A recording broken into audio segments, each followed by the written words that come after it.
Rare protests took place in the city of Kabul in Afghanistan on Saturday, when dozens of Afghan women's rights activists took to the streets of the capital, calling for work, freedom, and demanded the international community to help them. All of a sudden,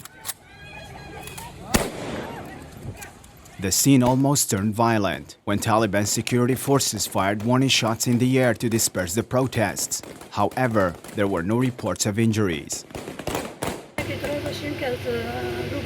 Today we staged a protest in Central City. The protest was against the Taliban's 1 year in power, because they don't have any agenda for governing.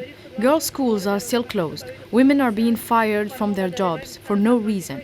Poverty is increasing.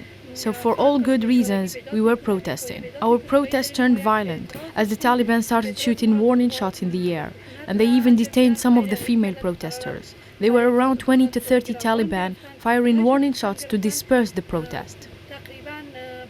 The protests occurred just days ahead of Taliban's first anniversary in power, after the withdrawal of US and NATO forces from Afghanistan. Afghan women have been fighting for their rights since August last year, the year which Taliban took rule of the country and ended 4 decades of conflict. However, girls were banned from high schools and many women were not allowed to work.